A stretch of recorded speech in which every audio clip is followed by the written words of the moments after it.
Washington CNN. The National Archives on Saturday apologized and said it removed from display a 2017 photograph of the Women's March it had altered to censor signs referencing women's anatomy and President Donald Trump's name. "We made a mistake," the National Archives said on Twitter, acknowledging that it had obscured some words from protest signs seen in the image. The archives said it will replace it with an unaltered image as soon as possible. The original photograph, taken by Getty Images' Mario Tama, shows a sea of people marching down Pennsylvania Avenue in Washington, D.C., on January 21, 2017, a day after Trump's inauguration. In changes to the original photo, Trump's name was blurred from signs that read "God hates Trump" and "Trump and GOP, hands off women," according to The Washington Post, which first reported the altered photo Friday. The National Archives said the photo was not an archival record, but one that they licensed to use as a promotional graphic for the National Archives Museum's exhibit marking the centennial of the 19th Amendment's ratification. Nonetheless, it said, "We were wrong to alter the image." The National Archives vowed to undergo a thorough review of its policies and procedures for exhibits. Read more. Close dialogue. Sign up for CNN's Meanwhile in America, a daily analysis of U.S. politics for global readers. Sign me up. No thanks. By subscribing, you agree to our privacy policy. Close dialogue. "We apologize, and will immediately start a thorough review of our exhibit policies and procedures so that this does not happen again," it said. A close-up on the altered sign in the photograph from Women's March in 2017 is seen on display at the National Archives Research Center on Friday, January 17, 2020 in Washington, D.C.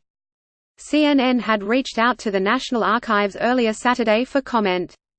The apology by the National Archives was not enough for the American Civil Liberties Union, which called for the archives to explain why it took the measures it did in the first place and who ordered the blurring, according to a statement provided to CNN.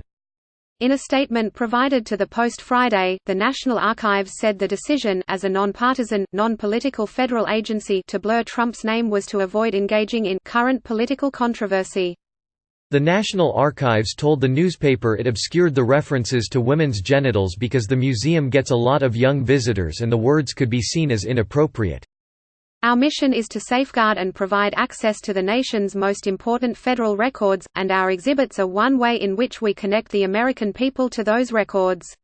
Modifying the image was an attempt on our part to keep the focus on the records," National Archives spokeswoman Miriam Kleiman said in the statement given to the Post. Kleiman said the National Archives does not alter images or documents that are displayed as artifacts in exhibitions. National Archive officials did not respond to the newspaper's request for any examples of previous times when the museum edited photos or documents to avoid political controversy. From one angle, the image had shown the Women's March photo from 2017, and looking from another side, you could see a black and white photo from 1913 of a women's suffrage march also on Pennsylvania Avenue, according to the Post. The National Archives told the Post that the decision to edit the photo was made as the exhibit was coming together, and was supported by the Archivist of the United States, David Ferriero. On Twitter, before the National Archives apology, former National Security Advisor Susan Rice called the alteration disturbing. "The National Archives is now whitewashing history. How disturbing is that?" Rice wrote in a tweet Saturday. Rudy Murbani, senior counsel at the Brennan Center for Justice, also tweeted earlier Saturday that the National Archives created political controversy in attempting to avoid it. "By erasing women's voices, you insult the suffrage movement and minimize the response to Trump's actions and election," Murbani, also a veteran of the Obama White House, said. This headline and story have been updated with the National Archives' apology and decision to remove the altered image.